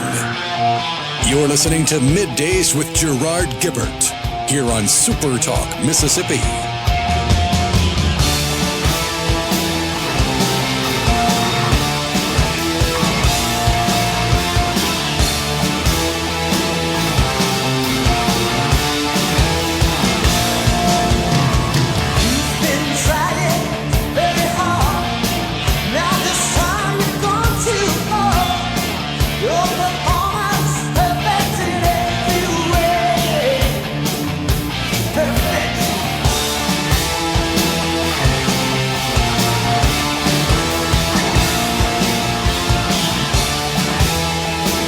Welcome back. Middays in the Element Wealth Studios, SuperTalk Mississippi on a Tuesday morning. Dave Hughes here. All right. I got to ask this question. I've had several conversations with people that have seen the scaremongering tactics about AI data centers. As you know, that has become a big deal in Mississippi, and rightfully so. It's exciting what's going on here. But right now, the big, the scare term, I call it fear-mongering for a reason, is that AI data centers and data centers in general are destroying water. Short response to that is, no, they're not. Slightly longer response, they're not even using as much water as you think. And when they talk about destroying the water, they're talking about they run it through, it's used for cooling, okay? Stuff gets hot. There's a fan in your computer for a reason, or your laptop. It gets hot. So liquid cooling is used to keep the equipment functioning, right? When you expose water to heat, we're going to science class, Rhino. When you expose water to heat, what happens to the water? Well, with enough heat, it turns into a gas called water vapor. Yes, water vapor. It evaporates. That is what they're talking about when they're saying the water is getting destroyed. It's getting consumed. It's getting used in such a way that we'll never have that water again, and we're all going to eventually die of thirst because all the water will have been used. How stupid, it's a two-part statement here, two-part question. How stupid are they to believe that if they do? And more depressing, how stupid do they think the general population is that they think they're going to believe it? Now, unfortunately, the answer to that question is pretty dumb. I mean, it's been a while since I've been in elementary school, but I'm fairly certain we learned way back then about the water cycle. Yes. But that's the clouds rain, the rain runs down the rivers run to the ocean evaporates and becomes clouds, the clouds move over land, the clouds rain, the rain runs into rivers run to the ocean evaporates, turns into clouds, the clouds move over land, the clouds rain, and so on and so on. It's called a cycle, the water cycle. Yes, it never stops. You can't destroy water until you break it down into separate hydrogen and oxygen, which is a completely different and more complicated process. It's not functionally complicated, but it's not something that's going to occur that often naturally. This is the way it works. If all you're doing to the water is making it evaporate, it'll be back. Just give it a minute. Well, the New York Times has an article out doing this type of scaremongering, and said that a data center Microsoft opened down in Mexico. A sentence from the story says, when Microsoft opened a data center in central Mexico last year, water outages, which once lasted days, stretched for weeks. Now, they don't mention how much water the data center is using. They don't make any mention of any details or statistics or anything else. They also don't illustrate the fact that they have had weather pattern situations down there. They have had droughts that have been going on for a while and that are just now reaching a critical point. None of that matters because obviously it's big tech's fault. Bull. I'll say it again. Bull. Just because it was fun to say. The data center in question there, and we're going to go with that one because that's the one the New York Times, a famously unbiased, organization, decided to go with for their scaremongering piece on how AI data centers are destroying water. It's permitted to draw 25 million gallons of water per year. That's not even as much as a large car factory would draw. The maximum amount of the water from the region that data center is permitted to draw is 0.1% of the water that exists. Before it can draw enough out over years to make a noticeable difference, that water has been evaporated, went back into the cycle, and come back down again as rain. This is a non-issue, but we're seeing the same thing play out that we see all the time, especially from the left. The use of scare words, the use of propaganda and persuasion techniques, causing water shortages, while still not really true, doesn't carry the emotional punch of saying they're destroying the water. Notice the use of words. Always notice what words are chosen, the semantics of anything. When you see the mainstream media start to repeat the same terms over and over and everybody's doing it, there's a reason for that. Because as we've talked about, they want you scared. They want you mad. Because then you're a lot easier to control and get money out of for themselves. So instead of a factual discussion of the situation, which leads you to go, oh, well, this isn't as big a deal at all. No, they're destroying the water. Destroying the water. I have seen that term from 3 different major news outlets in their coverage of data centers. This is a current push going on. With the data center deal in Mississippi, I thought it was very important to discuss this and point out the fact that this is a load of horse hockey. Do they use water? Yeah. But I want to remind you of something. And I know you're going to know this, Rhino, maybe. What is the biggest day of the year every year for sewer system failures in America? Super Bowl Sunday? Yep, you can even get it down to the exact time because it's halftime. As soon as halftime hits, everybody runs to the bathroom and they all flush at once. How much water is being wasted? Well, the NFL's destroying water.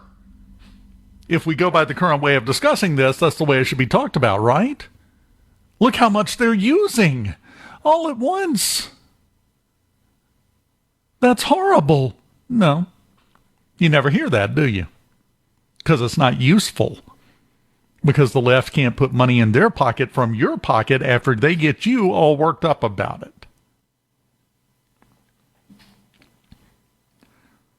This does lead into the question, why are they so against all of this big tech advancement? Oh, there's 2 factions to that. Number one is the people that don't understand it, and what you don't understand is usually scary. If not, someone will be along momentarily to explain why you should be terrified. That's one faction. The other faction is because technology, when used correctly, is a massive democratizer. We talked about last week, you and I did, about the various uprisings of young people overseas in various countries using the One Piece flag. Well, they're organizing on Discord. They're getting together, making a Discord channel, and all getting in there and making their plans and their modes of operation inside a Discord channel in an open discussion. Now, who would be against something that, when used correctly, can lead to people being able to have a much better control of their own governance? Who would be against that kind of idea, Rhino? Who would think that was a horrible idea and we need to do everything we can to scare everyone away from any big tech projects? Who could that be? That would be the portion of the population that worship at the altar of their god, government. Yes. Because government is the be-all, end-all, and anything that threatens their perceived, self-perceived control of that government is obviously evil, because there's never been a villain in history that thought they were the villain. Everybody thinks they're the good guy in their own story, even when they're ridiculously wrong. So when you hear the scare quotes about how AI data centers or just data centers in general are destroying water, chuckle to yourself and move on about your business. Because that is, at best, a nonsensical approach. At worst, it's the propagandization of simple, basic, elementary school science and physics. We continue on this Tuesday morning right after this. Keep it here. In Mississippi. Come on. Middays with Gerard Gibert. All right, we are back. On SuperTalk, Mississippi.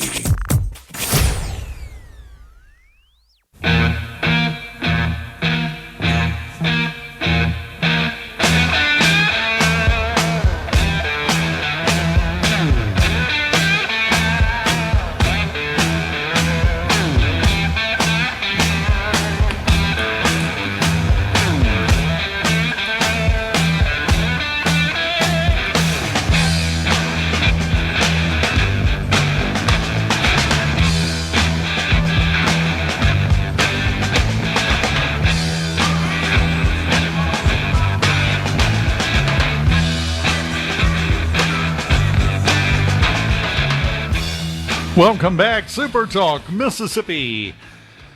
Live in the Element Wealth studios on a Tuesday morning. Dave Hughes here. We're not going to get the hurricane, by the way. I don't know if you've seen that thing down to the east of the Caribbean. It's going to be Melissa, and it's going to come nowhere close to us because we're like being protected by a force field. We have this enormous mass of dry air. That's why it's not raining.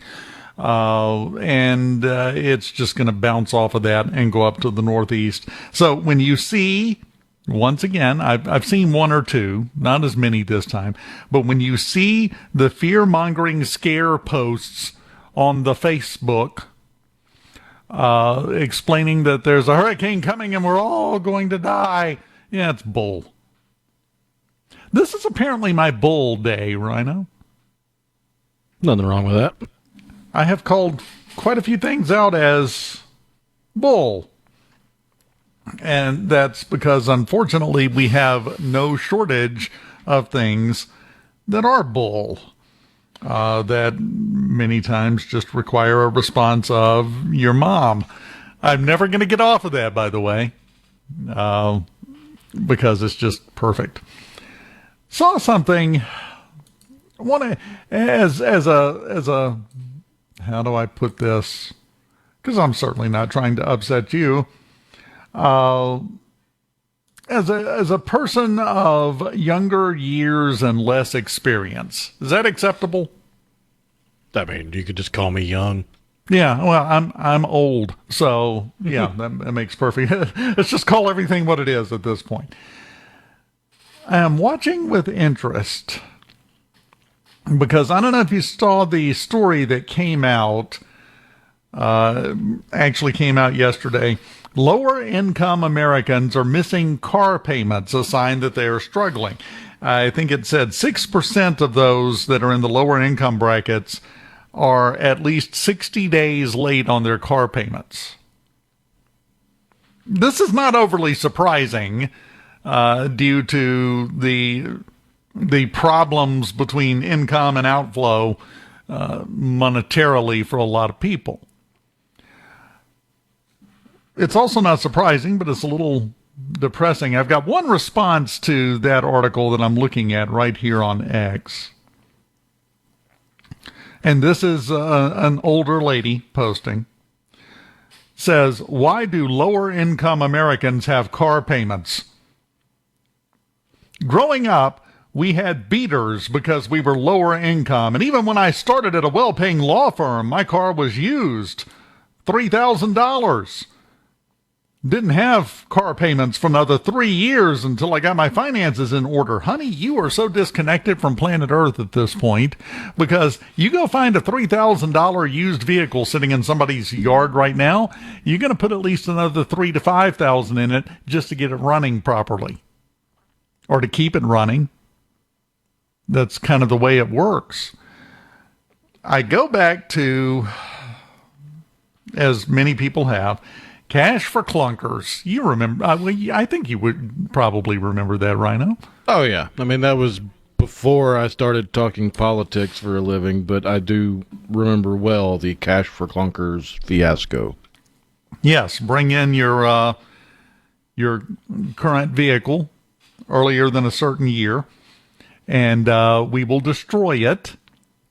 They literally did. They poured stuff into the engine, into the oil intake, to make it non-functional so that it was just a giant paperweight when you sold it to Cash for Clunkers programs. Those vehicles sold into that program did not show up on a used car lot or on the road ever again. They were just taken out of the market.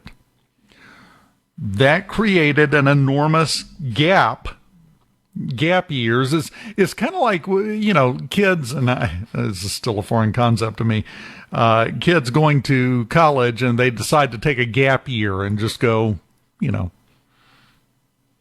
themselves, be them, explore, do whatever. And functionally, that's great. It's fantastic. Good for you. But if you do that when you're working and you take a gap year, all of a sudden you have a hole in your resume that's not easy to explain and makes it harder to function. We got several gap years in the used car market out of Cash for Clunkers. there were thousands upon thousands upon thousands of vehicles, a lot of them smaller used trucks, pickup trucks, that were just taken out of play. Didn't exist anymore. And that has led us to where we're at now.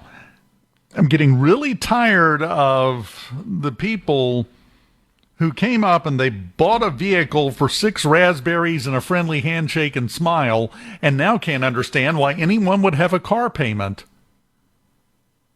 Why do you even have a car payment if you're lower income? Well, I got to get to work or I'm going to be even lower income, is number one. But there is a solid disconnect between the older segment of the population with the way the world currently works. And it's not helping, I think is a fair statement. And we're certainly not going to fix anything because half of Congress is in that age bracket. They don't get it. I know it's hard to believe that the same generation who thought the internet was a series of tubes and if we put too many people on one side of Guam, the island would tip over, might not have a firm grasp of how the world works. I know, shocking, but that's the case. That's where we're at. And when I saw that, I was just flabbergasted in a way.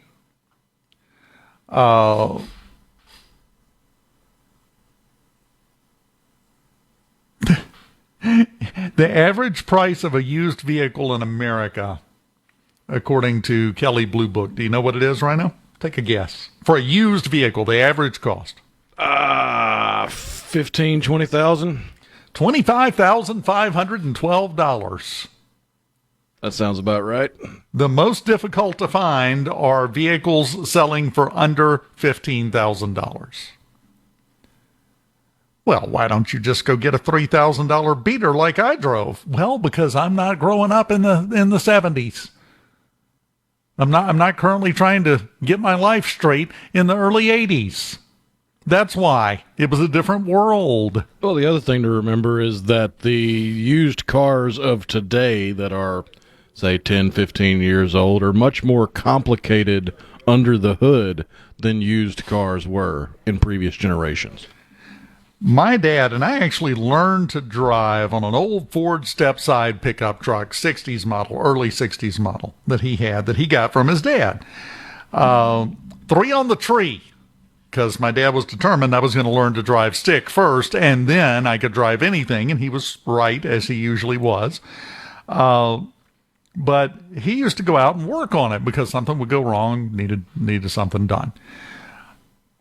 I still have fond memories. Under the pecan tree in the front yard, he would pull that truck up, pop the hood, and we would climb up there and sit on either side of the engine well with our legs and our feet hanging down inside there because there was a ton of room because the engine was not that big.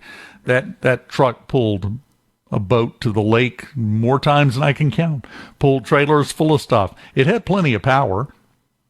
It just didn't have all of the nonsensical bells and whistles. I grew up changing my own oil because you could.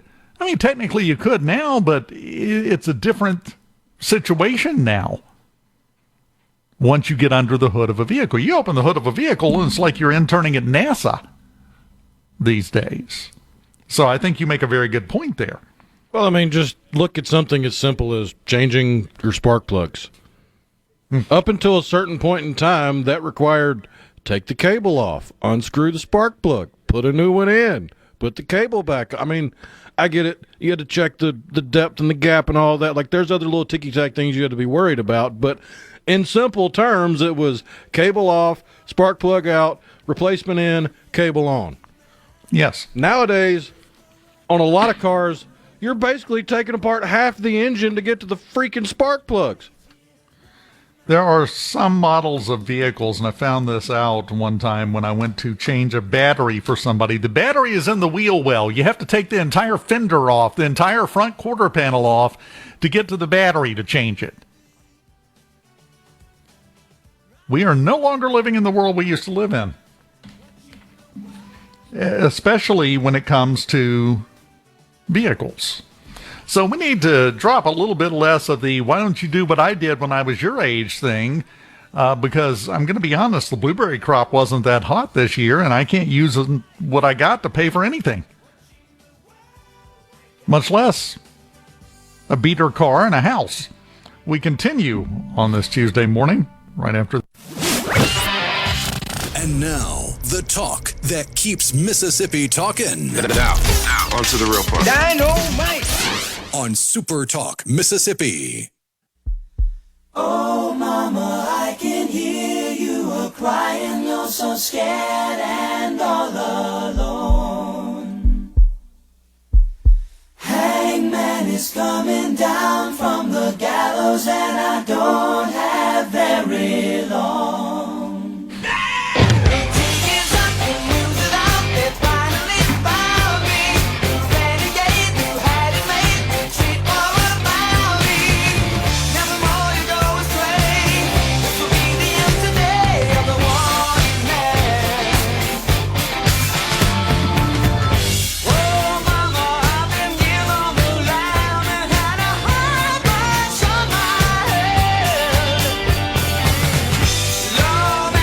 Welcome back. Hope your Tuesday is going well. If not, fix it. Tell the stupid people to leave you alone. Well, everybody seems to be doing better than whoever's in charge of security at the Louvre. I was just thinking about that story just a minute ago.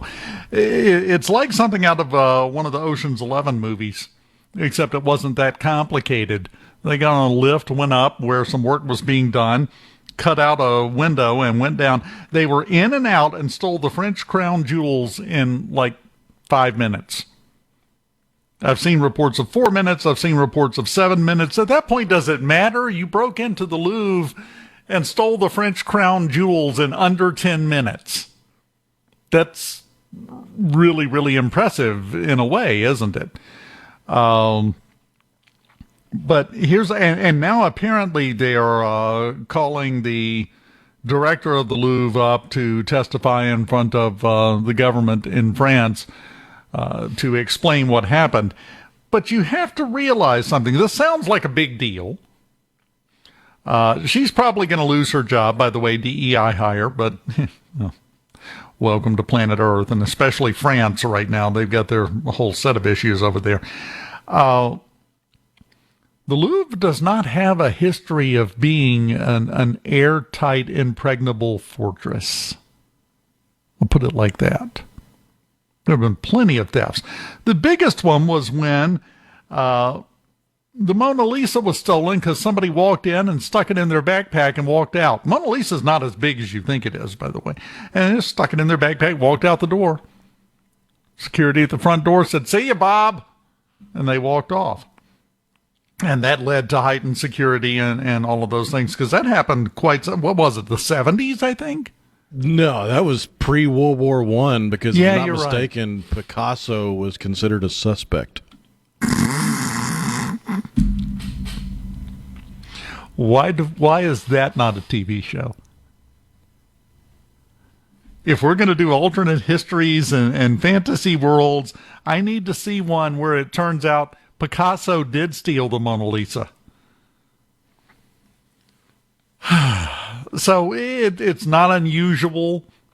It's really weird to say this. It's not unusual for the Louvre to be broken into and priceless treasures and art stolen. It's not even new.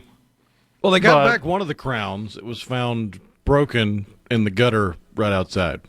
Yeah, who was it? Eugenie's crown, I think. And it was, a crown, what you would expect, very jewel encrusted, very beautiful, and very broken when they did find it, because they had so many invaluable artifacts that, we dropped that one. Don't go back for it. They might catch us. Let's just go. I guess either that or they didn't even notice. But what fascinates me about it is there is a whole world that most of us never even think about or consider. You have things that have been stolen from the museum, arguably the most famous museum on the planet. These things, you can't put a price on them. Everybody knows what they are. Everyone will be looking for them. But there's obviously an entire network of private collectors who will pay big money to have that at their house and just not tell anybody. I mean, because if you start telling people, loose lips sink ships, and before you know it, you're getting raided at your home. Because what else are you going to do with this now that you have it? I mean, technically, I guess you could dismantle it and sell the jewels and the precious metals separately. But that rarely seems to be what happens. It always gets recovered. It always turns up in some private collection somewhere, or they catch the criminals before they can sell it. But there's a market. How do you find that market? I guess you got to be rich enough right now. Is that what it is? And then you just know? Yeah, we don't get invited to the parties that these kind of events get planned at, apparently. Is there a handbook? Some sort of pamphlet, perhaps, that they hand out once you hit a certain amount of money in the bank? Okay, here's the deal. If you would like David's Michelangelo, here's the price list. We got 3 guys that are forklift certified, ready to go get it.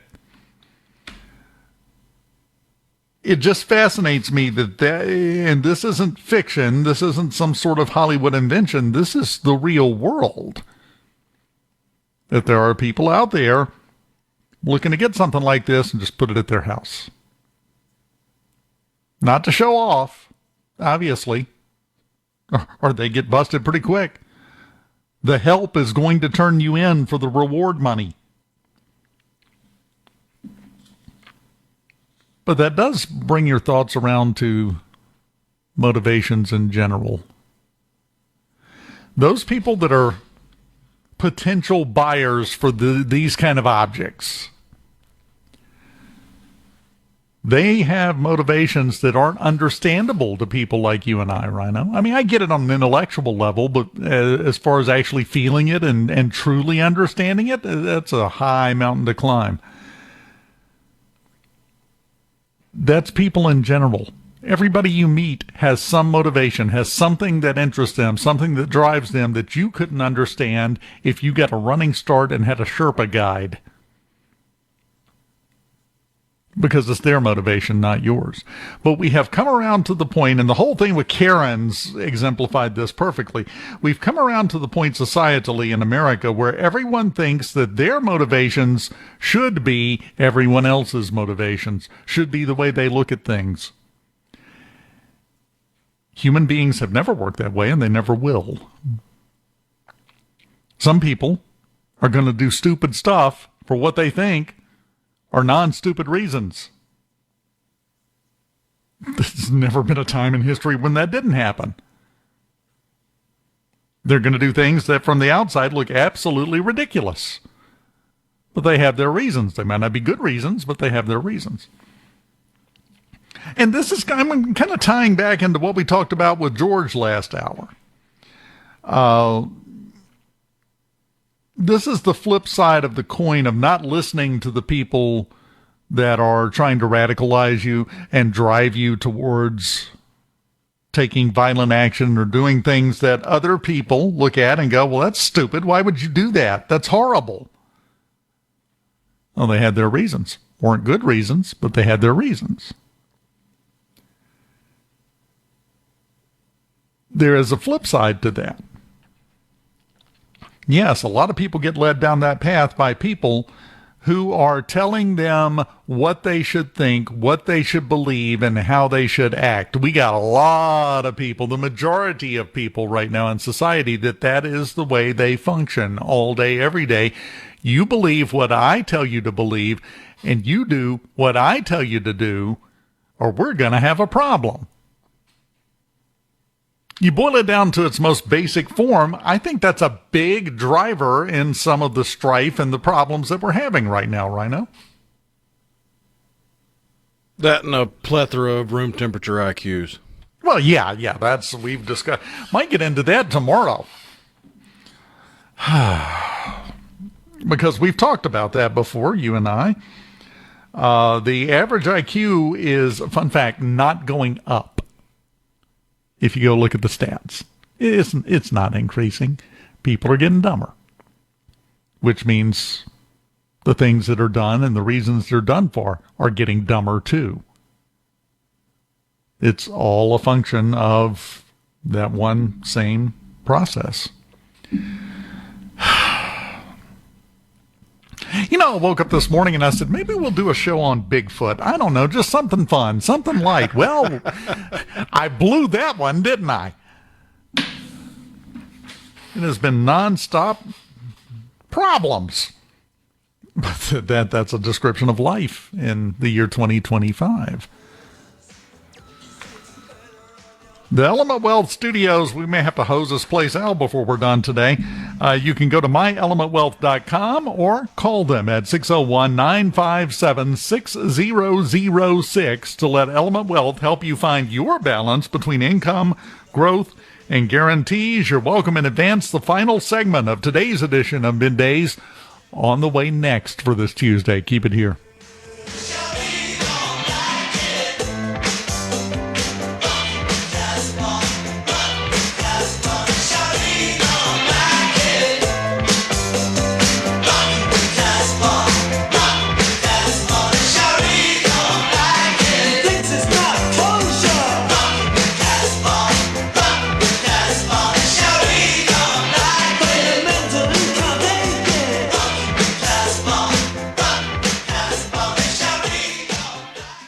For a flipping good time. Bring it on! Middays with Gerard Gibert. It is on! On SuperTalk, Mississippi.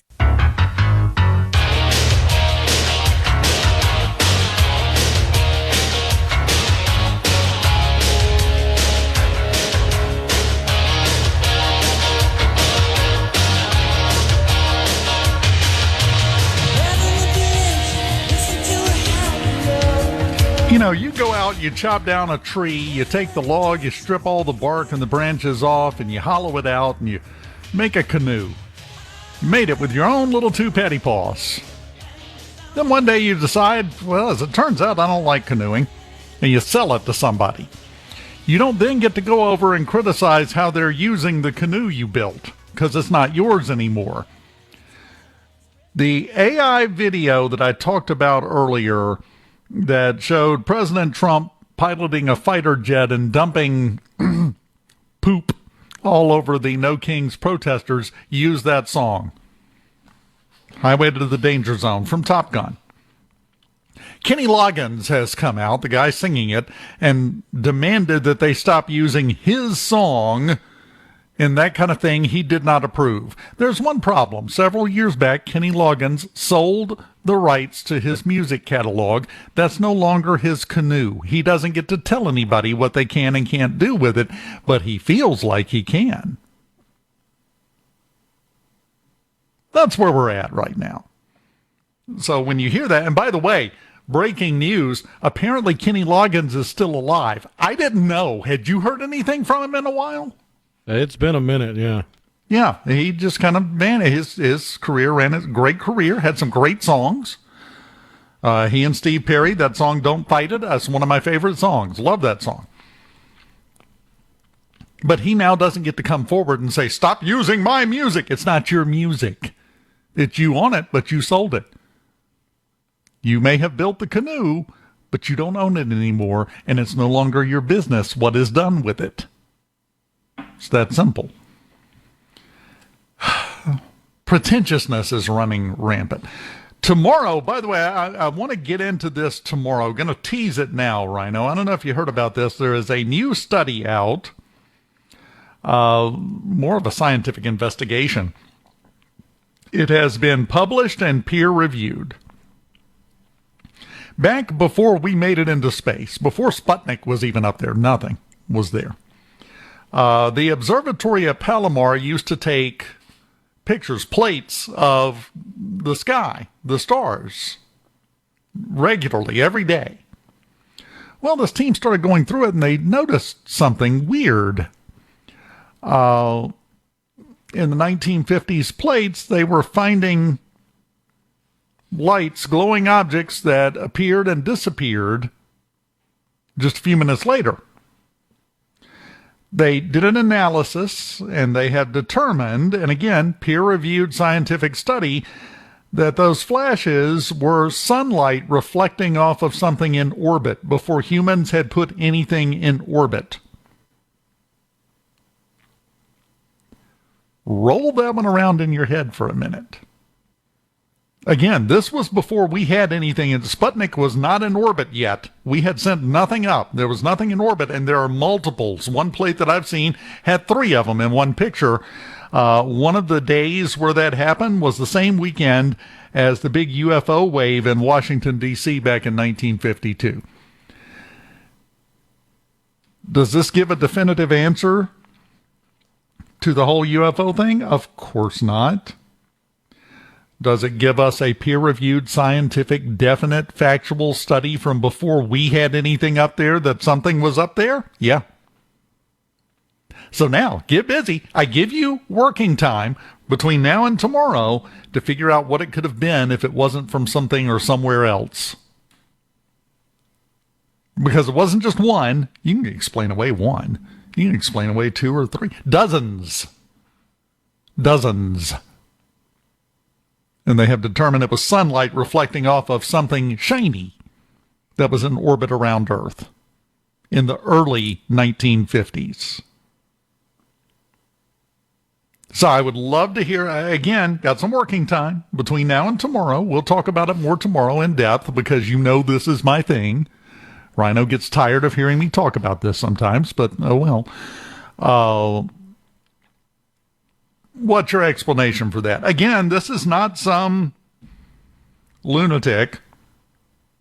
This is not Dr. Avi Loeb from Harvard, who insists continuously that the comet coming through the solar system is actually a spacecraft.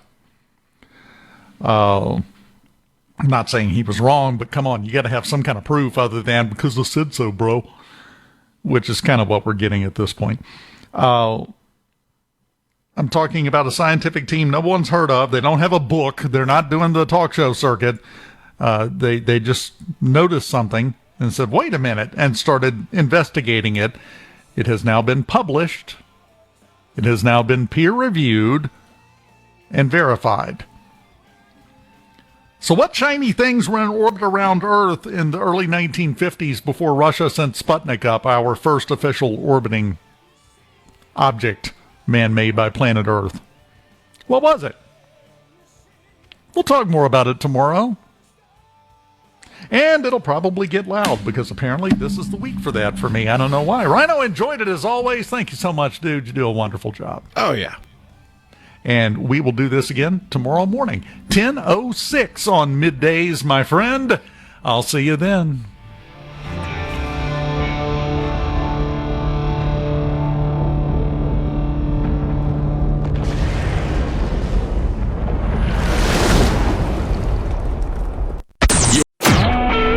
SuperTalk Mississippi Media Production.